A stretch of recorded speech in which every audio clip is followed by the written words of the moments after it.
Continuamos entonces con los tipos de receptores. Vamos a ver los receptores que tienen actividad catalítica. Las características de ellos, al igual que los otros, que cada uno tenía una característica en particular, estos también están transmembrana, atraviesan la membrana, que tienen un dominio extracelular, que es el lugar de reconocimiento, y tiene un dominio intracelular que es carboxilo, que es donde tiene el efecto catalítico. Estos receptores, cuando se activan, ya sea por un ligando... Disculpe. Ajá, ¿no se escucha? No, la pantalla no se la está compartiendo. Iba a preguntar lo mismo, doctora, disculpe. Sí, ¿no se compartió? No. No, doctora. Ya vamos a revisar, pero sí, yo la estaba... Vamos a ver.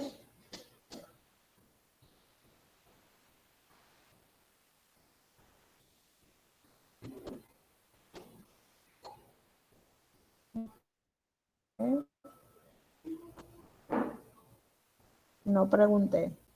¿Ahora? Ahora sí, Ahora doctora. sí. Gracias. Ahora sí, doctora. Ok, disculpen, pues. No más que se pusieron pila. Ok, entonces estábamos con los receptores con actividad catalítica, que les mencionaba, que también son receptores transmembrana, con un extremo extracelular, donde es el sitio de reconocimiento del ligando fármaco, y tiene un dominio intracelular, que es el carboxilo. Cuando se activa estos tipos de receptores con actividad enzimática, ellos lo que van a hacer es convertirse en una enzima. ¿Por qué? Porque hay una autofosforilación y van a crear entonces fosforilación en los respectivos sustratos. ¿Y con qué fin? Igual que los otros dos, o para acelerar un proceso, bloquearlo, o para retardar. Pero aquí generalmente cuando se activa este tipo de receptor, se convierte en enzima. Ejemplos de este tipo de receptores, ¿quiénes son los que los usan? Precisamente cuando hablamos de ligando endógeno, es típico o es característico de los receptores de insulina, de los receptores del factor del crecimiento epidérmico o de los factores de crecimiento plaquetario.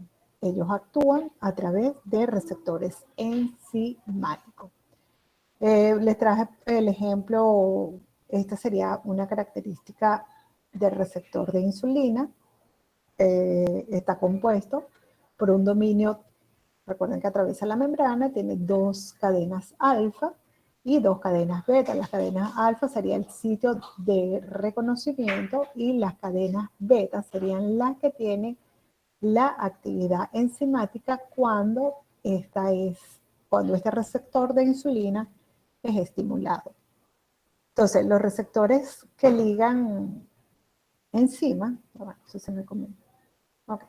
Los receptores que ligan enzima, igualito que los otros receptores, como el de la proteína G y los genotrópicos, una vez que ellos son activados, hay un cambio en cuanto a la conformación de ese receptor.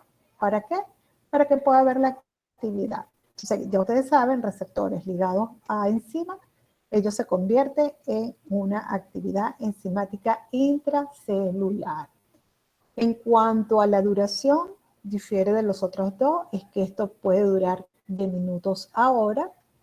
Los más frecuentes ya les mencioné, que son los receptores de insulina, los receptores de factor de crecimiento plaquetario, de factor de crecimiento tisular, con actividad de tirosina quinasa. Cuando se activan este tipo de receptores, lo que van a crear son una autofosforilación y que posteriormente, entonces, las demás enzimas se fosforilan, por decirlo así. ¿Y qué es lo que hacen ellos? Modifican la estructura del receptor. Aquí tenemos el ejemplo de la insulina. Fíjense, esta sería la cadena alfa, el sitio de reconocimiento del ligando endógeno, o en este caso cuando uno usa un fármaco que actúa sobre el receptor, y los que se van a fosforilar serían la cadena beta. Activan la cascada, produce tirosina, se autofosforilan, el receptor de tirosina quinasa fosforila otras proteínas, por ejemplo, el sustrato de receptor de insulina, para finalmente tener el efecto biológico de la insulina. Y ya ustedes saben por fisiología qué es lo que hace la insulina. Cuando hay un aumento de los valores de glucosa, ¿qué es lo que hace? Fíjense, hay como que una señal a este receptor de la insulina para que se exprese la insulina, que sería en este caso el ligando endógeno, porque hay aumento de glucosa a nivel extracelular, se une. ¿Qué es lo que hace? Al unirse la insulina, hay un cambio en la conformación. Y acuérdense que los transportadores de glucosa, que están tanto a nivel hepático como a nivel de tejido muscular, cambian su conformación. ¿Para qué? Para que finalmente la glucosa que está a nivel extracelular pueda introducirse al medio intracelular y por lo tanto disminuir los valores de glucosa a nivel sanguíneo. Una vez que, por supuesto que ocurre todo esto, los receptores, por supuesto, van a quedar libres para poder seguir entonces activándose esta cadena de señalización. Eso es uno de los ejemplos. El cuarto receptor, de los cuales forma parte de los receptores que ustedes tienen que aprenderse, son los receptores intracelulares. A diferencia de los otros 3 receptores que hemos venido viendo, estos no tienen dominio transmembrana. Tienen un amino terminal intracelular y un carboxilo terminal intracelular, que sería el lugar de reconocimiento. En este tipo de receptores hay una proteína de choque térmico que hace que todo este proceso ocurra de manera simultánea y de manera como que ayudando a ese ligando endógeno o al fármaco para que puedan atravesar la membrana. Y una de las características que debe tener este tipo de ligando endógeno o de el fármaco que van a usar este tipo de receptores es que tienen que ser moléculas liposolubles. No hay dominio transmembrana, sino que está dentro de la membrana, en el citosol, o bien sea dentro del núcleo celular. ¿Cuáles son estos tipos de drogas o ligando endógenos que usan este tipo de receptores? Las hormonas esteroideas, las vitaminas D, el ácido retinoico, las hormonas tiroideas, entre otros fármacos o ligandos endógenos que usan este tipo de receptor. Difiere de los otros porque están dentro de la célula. El objetivo primario de los receptores intracelulares activados, ¿cuáles son? Los factores de transcripción en el núcleo. O sea, ellos lo que van a hacer es que van a hacer una transcripción del ADN en ARN y la traducción subsecuente de ARN en proteína. El efecto de los fármacos o los ligandos endógenos que activan los receptores intracelulares son proteínas estructurales, pueden ser enzimas, ARN y ribosomas. O sea, ya ustedes saben qué es lo que va a suceder aquí. Un cambio en la conformación de ADN con ARN. Ejemplos de algunas drogas, como ya les mencioné, cuáles serían los ligandos endógenos.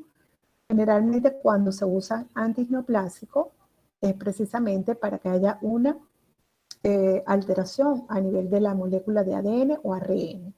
Otro ejemplo que no sean antineoplásicos es cuando se usan antibióticos, como pudiera ser, acuérdense que a pesar de que los antibióticos no tienen receptores, pero las moléculas diana, cuando usamos un antibiótico, es la bacteria. En este caso, cuando se usa antimicrobianos como el trimethoprim sulfa, lo que hace es que altera la enzima reductasa de hidrofolato, sería el objetivo, en las bacterias, y cuando se utiliza los macrólidos, entonces es que alteran la subunidad ribosómica 50S de la bacteria.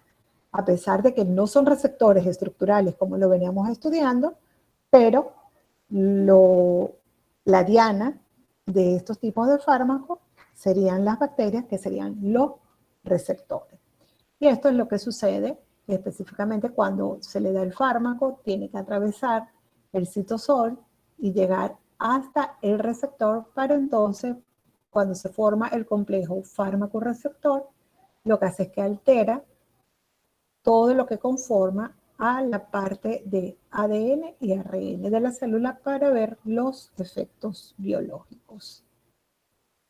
¿Preguntas hasta ahora? Estos serían los 4 tipos de receptores que nosotros estudiamos. Los ionotrópicos, que en cuanto a una de sus características diferenciales de cada uno de ellos es en el tiempo que ocurre la estimulación. Recuerden que los dos primeros, tanto los ionotrópicos como los metabotrópicos, eran muy rápidos, en milisegundos. Aquí lo que hace es alteración de los flujos iónicos, de todos los que ustedes conocen, los que están acoplados a proteína G, un efector celular, para producir segundo mensajero o para también alterar lo que es la conductancia de los iones a través de la célula. Los que tienen actividad enzimática, que ya le di los ejemplos, que es el que acabamos de ver, y los receptores intracelulares, que la característica, difiere de estos 3, porque están ubicados en el citosol o dentro del núcleo, y por lo tanto la droga tiene que ser liposoluble. Un poco más de lo mismo, los mecanismos de señalización. En cuanto al tiempo, y que es lo que está sucediendo. Entonces, ¿cómo debe ser para que ocurra una activación o para nosotros tener una acción y un efecto farmacológico? Se debe formar el complejo fármaco-receptor. Si no se forma ese complejo, no vamos a tener ni lo que es una acción farmacológica ni lo que es un efecto farmacológico. Entonces, esa interacción fármaco-receptor es importante que ustedes sepan que es primeramente dinámica, no es nada estático. Es saturable. Una vez que los receptores están todos ocupados, por más dosificación, por decirlo así, que nosotros le demos a este paciente, como es un mecanismo saturable, entonces más bien vamos a tener concentraciones elevadas de la droga y más que un efecto beneficioso podemos estar causando un efecto dañino. Es específica. Si no hay una especificidad, no hay la capacidad de unión, por lo tanto no hay acción ni hay efecto. Es de alta afinidad y esos conceptos ustedes tienen que habérselos aprendido siempre y cuando el tipo de enlace sea no covalente. Eso es la interacción fármaco-receptor. La unión fármaco-receptor es constante, es específica y es predecible. Cuando damos una droga, no tenemos que tener claro que es que no vamos a crear nuevas acciones para la célula o acciones desconocidas para la célula. Siempre es específica porque yo me estudié la farmacocinética y la farmacodinámica de la droga y yo sé qué es lo que voy a esperar o cuál es el resultado que debo esperar cuando doy una droga en particular. Hay cambios en la conformación de ese receptor, hay activación de elementos bioquímicos que acabamos de estudiar desde que estamos viendo el tema 1 y por supuesto sabemos entonces que que si nosotros tenemos todo esto que se cumple, vamos a tener un efecto farmacológico. Y previo al efecto farmacológico, ¿qué tenemos?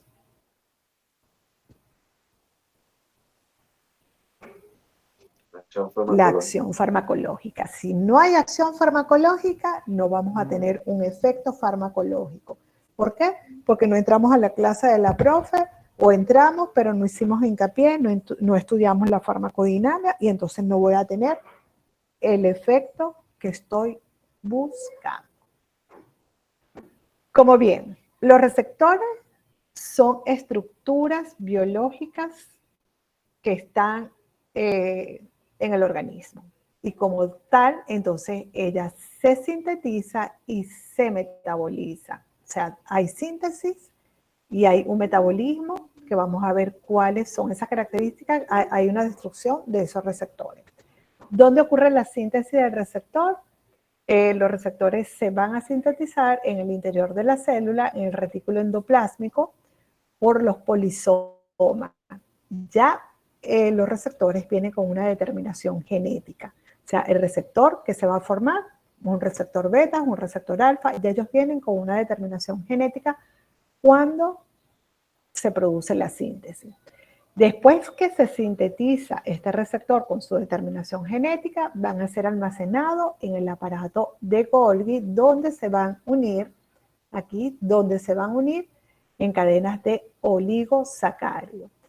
Se menciona que estos receptores, bueno, se menciona no, ya yo se los había dicho, ellos existen la teoría de que los receptores siempre van a estar inactivos siempre y cuando no tengan el estímulo allí presente, siempre y cuando no esté el ligando o no esté el fármaco. Ellos están en reposo, ¿ok? Y existe una teoría de la señal de membrana.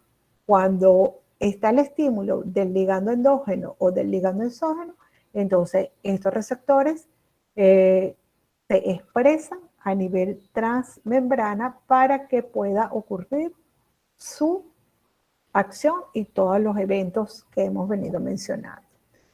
Una vez que este receptor cumpla su ciclo biológico, que ya está envejecido, comienza su degradación y se forman en vesículas, se interiorizan, son poco reversibles. Una vez que el receptor ya está interiorizado a nivel de vesícula, ocurre una degradación final del receptor por parte de los lisosomas. Entonces, los receptores, como toda proteína, poseen un ciclo biológico determinado. Generalmente hay un equilibrio entre lo que es la velocidad de recambio, lo que es el proceso de síntesis y el proceso de desintegración. Debe estar teóricamente en condiciones fisiológicas, debe existir un equilibrio. ¿Cuándo va a estar, por ejemplo, no, que el organismo necesita que se sintetice más receptores? Cuando este receptor está envejecido, que ha perdido su capacidad de unión o la capacidad de afinidad con el agonista. Puede ser que la degradación vaya a estar acentuada cuando hay procesos de denervación, cuando, por ejemplo, hay la formación de anticuerpos contra ese receptor, lo que sucede generalmente cuando hay problemas de tiroides, cuando hay problemas de diabetes, que hay anticuerpos contra esos receptores y, por supuesto, está aumentada la degradación. La densidad de receptores va a estar regulada por el incremento, por el aumento o por la disminución del número de receptores. Recuerden que debe haber un equilibrio cuando se modifica la afinidad o la capacidad de unión del agonista con el receptor y la capacidad para convertir la ocupación del receptor en una respuesta biológica. O sea, el receptor está inservible, no sirve. Teóricamente debe haber un metabolismo entonces de ese receptor que está allí de forma en reposo. Entonces, cuando se forma fármaco, cuando se forma ese complejo fármaco-receptor, ¿cuáles serían las características de traducción de esa señal? Prácticamente lo más importante es, en primer lugar, que la capacidad de amplificar señales pequeñas. O sea, tengo una señal pequeña, necesito pasar información para tener una acción y un efecto farmacológico. Y también otra de las características que debe suceder cuando hay esa traducción de señal son los mecanismos para proteger la célula cuando hay una estimulación excesiva por la indicación de un fármaco agonista y el paciente, por desconocimiento del paciente o por desconocimiento de nosotros como médicos, indicamos dosis de fármaco sin cumplir los periodos de reposo del mismo. Vamos a ver qué sucede en la amplificación de la señal. Eso más que todo se ve cuando usamos droga, que usan los receptores ligando a proteína G y los receptores enzimáticos.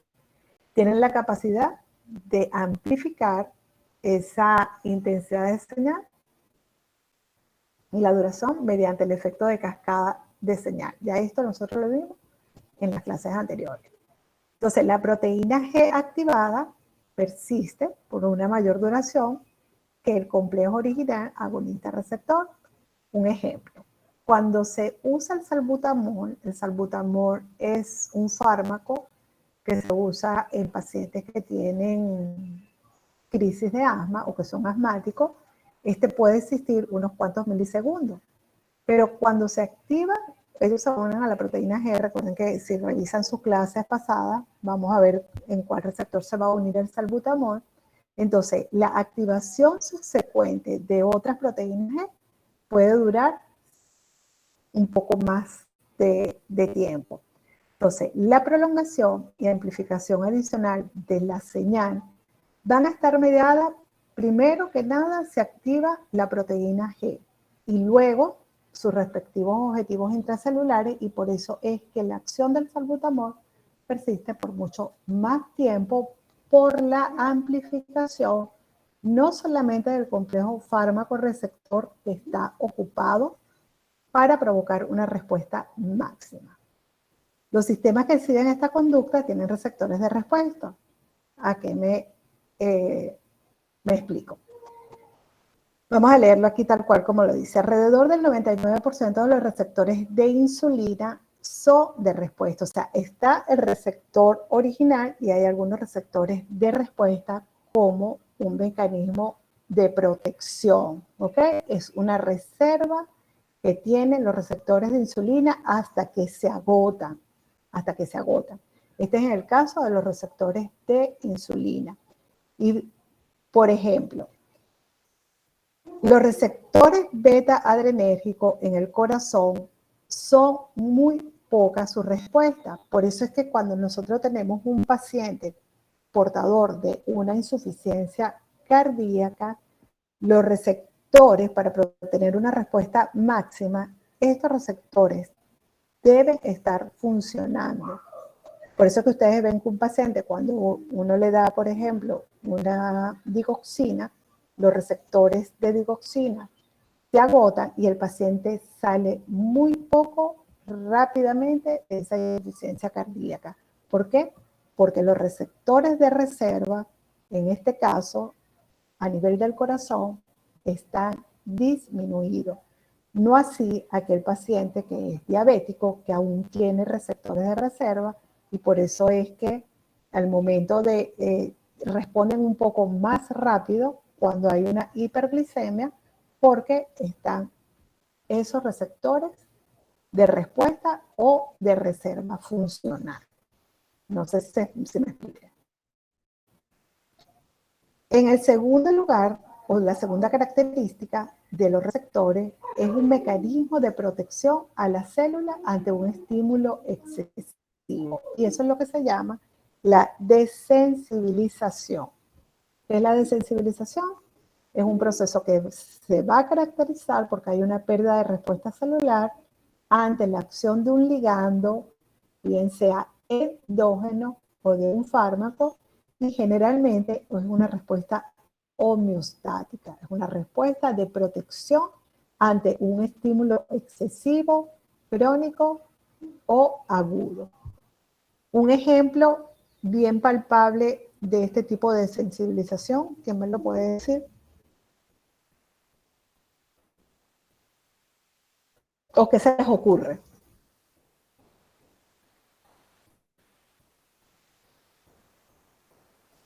¿Están allí? Ajá. ¿Puede repetir la pregunta, por favor? Ok, fíjate que la desensibilización, o sea, el receptor se desensibiliza porque hay un estímulo excesivo, crónico o agudo de un fármaco o de un ligando endógeno. ¿Cuál sería un ejemplo bien palpable? Bien palpable, y yo estoy segura que lo han visto más de una vez. que el receptor se desensibiliza. Doctora, ¿podría ser en los casos que las personas que toman constantemente antialérgicos? Pudiera ser uno, pero hay uno más específico. ¿En el caso de los antibióticos? No, antibiótico no. No tienen flechas. Si no ¿No saben, saben usted me dice. El alcohol, los pacientes que se drogan. Por eso que ustedes ven que aquel paciente que se droga, que quiere más y quiere más y quiere más y cada día aumenta más hasta que por supuesto se sobrepasa y ocurre los fallecimientos. Aquel paciente que se droga o los abuelitos que toman tratamiento antipsicótico no. Es como con los psicotrópicos. O los psicotrópicos, es correcto. Usted ve, no, pero es que se toma 0,5 y no le hace nada. Entonces uno tiene que ir aumentándole la dosis. No, pero es que ya cuando supera los 2 miligramos, que es la dosis máxima de un psicotrópico al que el abuelo que necesita para dormir, es porque sus receptores están desensibilizados. Aquellas personas que se drogan necesitan cada día más y más y más y más porque sus receptores están desensibilizados. Y por supuesto no van a tener el mismo estímulo que al inicio y es una respuesta de protección. Pero ¿qué sucede? Hay una sobredosis y por eso es que ocurre muchas veces estos accidentes fatídicos.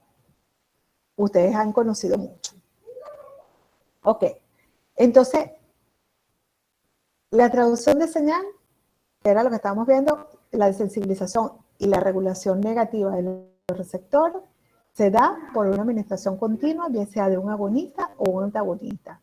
A menudo conduce a cambios en la capacidad de respuesta del receptor. El receptor puede desensibilizarse cuando hay una excesiva estimulación por parte de un agonista. Eso es desensibilización. Entonces, ¿qué vamos a obtener? Una respuesta disminuida. Y esto se conoce como taquifilaxia. Que no se les olvide. Taquifilaxia, respuesta disminuida de un receptor ante la presencia de un agonista. ¿Qué sucede? Hay una fosforilación que hace que los receptores no respondan, se agotan. Además, los receptores, ¿qué pueden hacer? Por mecanismo de defensa, internalizarse, introducirse dentro de la célula, no van a estar disponibles para la interacción de agonista adicional. Algunos receptores, en especial los que son de canales iónicos, requieren un tiempo limitado después de la estimulación antes de que puedan volver a activarse. ¿Y esto es debido a qué? ¿Por qué necesitan los ionotrópicos un tiempo?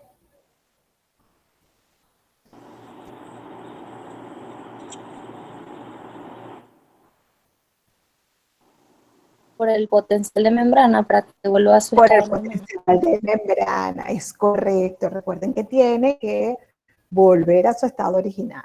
¿Okay? Entonces están refractarios. Por eso hay fármacos que utilizan receptores, que estos receptores, acuérdense que yo les dije que eran una de las características, que son de números limitados. En el caso particular de los digitálicos que se utilizan en los pacientes con insuficiencia cardíaca, queremos usar una digoxina, nosotros tenemos que usar dosis baja precisamente para que los receptores de reserva son muy pocos y no agotarlo. Y este paciente rápido de esta insuficiencia cardíaca. Entonces tenemos que aprendernos la farmacocinética, que es lo que vamos a ver en el tema 2, de las drogas en particular. Entonces, esta desensibilización puede ser de dos tipos. Puede ser homóloga o puede ser heteróloga. Homóloga, ¿qué es lo que sucede? Hay una pérdida de capacidad de respuesta celular. Puede ser porque hay un cambio en cuanto a la estructura del receptor como a la funcionalidad del mismo. Y es homóloga porque está afectada el receptor, que es para esa droga en particular. Puede haber una disminución de la afinidad del receptor, hay inhibición de la síntesis de novo de ese receptor y por lo tanto el número de receptores funcionales disminuye. hay una regulación a pierde de receptor a ese fármaco, bien sea estructural o bien sea funcional. Y la heteróloga puede entonces afectar no solamente al receptor que va a usar esa droga en particular, sino también a otros receptores que pudieran ser. Acuérdense cuando yo les mencioné que había drogas que van a usar un solo receptor y puede producir una acción y un efecto, pero que también esa misma droga puede utilizar otros receptores.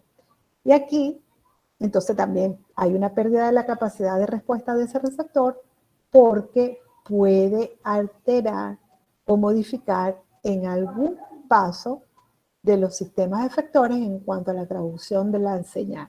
O sea, puede ser que si ese receptor utiliza un efector y un segundo mensajero, no se va a producir la señal para que genere o se forme ese segundo mensajero. Incapacidad para liberar un segundo mensajero. Por eso es que es heteróloga. Puede afectar tanto al propio receptor que va a usar ese fármaco y a los otros receptores que están a su alrededor, y puede también alterar cualquier mecanismo o cualquier paso de cuando se da la cascada de la transmisión de la señal. Disculpe, doctora, ¿puede repetir que le escuché como entrecortado? En la heteróloga puede afectar. Recuerda, si nosotros damos una droga en particular, una droga A, vamos a mencionar una droga A, va a usar un receptor A, pero bien puede afectarse el receptor B. Recuerda que quienes distintos fármacos pueden usar varios receptores para amplificar la señal. En este caso también que esté alterada en cualquier parte del sistema de traducción de la señal. Si es un receptor que ocupa que está unido a una proteína G o metabotrópico, puede ser que no se dé la formación de un segundo mensajero. ¿Ya? Sí, gracias. Ok. Y por otro lado, eso sería la desensibilización, que también protege es una respuesta homeostática. Tenemos entonces la otra parte, que sería la hipersensibilización. En este caso, hay un aumento de la respuesta celular ante la acción de un ligando endógeno o de un fármaco, como resultado de la falta del ligando del fármaco. Ejemplo, cuando nosotros usamos una droga para bloquear el efecto o para inhibir una respuesta celular, nosotros le damos al paciente un beta bloqueante porque el paciente tiene una taquicardia primaria o secundaria a lo que está produciendo esta taquicardia en particular, nosotros siempre damos un beta bloqueante. Estamos bloqueando esa función. Pero si el paciente por descuido la medicina, no tengo para comprar, o porque desbloquea de forma aguda ese receptor, entonces hay carga excesiva porque están hábiles de ese ligando que yo estoy bloqueando. Entonces hay una respuesta exagerada de ese receptor. Y es lo que se denomina inhibición. Es un método de la respuesta celular ante todo de un ligando endógeno o de un fármaco. Se bloquea de forma temporal, indicación médica o justificada. Esta sí es fácil, esta se entendió. Sí, doctora. Ok.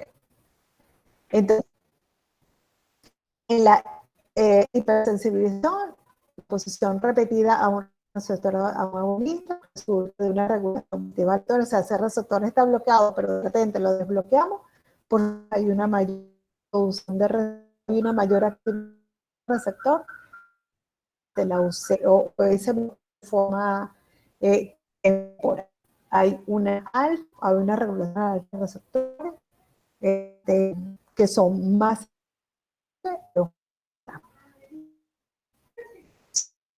Creo que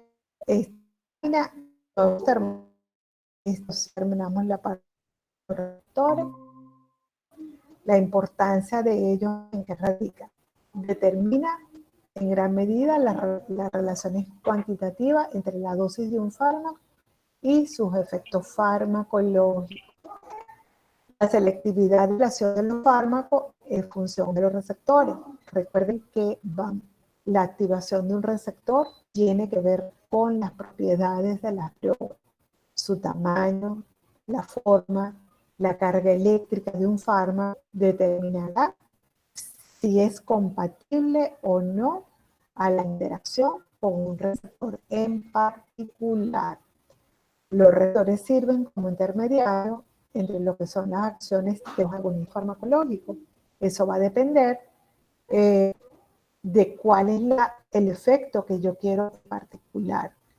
Y que existe una respuesta, esto lo vamos a ver más amplificado mañana, vamos a ver la relación, vamos a ver esta parte, cuando hay una respuesta máxima, recuerden que son saturables, por eso es que cuando generalmente eso se ve mucho más en lo que es el área pediátrica, el niño tiene fiebre, la mamá le da la dosis que le indica el pediatra, pero la mamá vuelve y llama al pediatra y el pediatra dice darle un poquito más y darle un poquito más. ¿Qué estamos haciendo? Recuerden que son saturables los receptores. Y secundariamente, ¿qué podemos ver? Podemos ver un efecto. ¿Podemos ver un efecto qué, muchachos?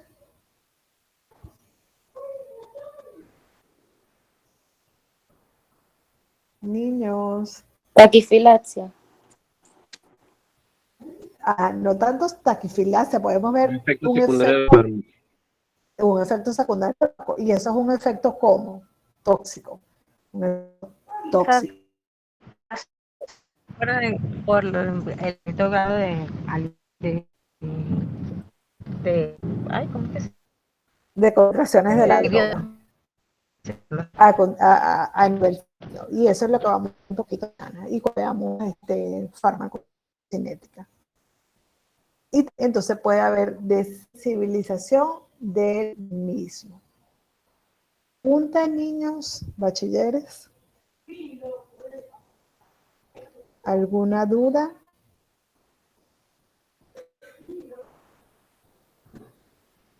Ok, si logramos terminar mañana tema 1, vamos a planificar, que yo pienso que es terminar, vamos a planificar por este mismo medio hasta que no nos digan lo contrario, entonces se iniciarán la semana que viene. ¿Ok? Con lo que hemos visto hasta el día de mañana. ¿Alguna pregunta? Ok, perfecto, doctor. ¿Y cómo es la dinámica de la práctica, doctor? Hasta ahora no sé cómo lo vamos a hacer, porque el semestre pasado fue algo muy variable. Puede ser que nos conectemos, pero ustedes son demasiados. Puede ser que yo les mande algunos casos clínicos, algunos problemitas, si mañana logramos ver lo que son las curvas dosis-respuesta, algunos problemitas en relación a eso. Si no lo hacemos, si no terminamos mañana, entonces generalmente las dos prácticas, tema 1 y tema 2, que prácticamente se ven largos, pero no es largo. Ya cuando ustedes agarren tema 1 y lo comienzan a estudiar en su conjunto, y si han venido estudiando, se les va a hacer fácil. Y el tema 2 es solamente la primera parte de farmacocinética, que es absorción. Absorción y vía de administración de la droga. Okay, pero no sé cómo lo vamos a hacer. Vamos a ver. Si no hay preguntas, entonces lo dejamos hasta acá. Ok, doctora.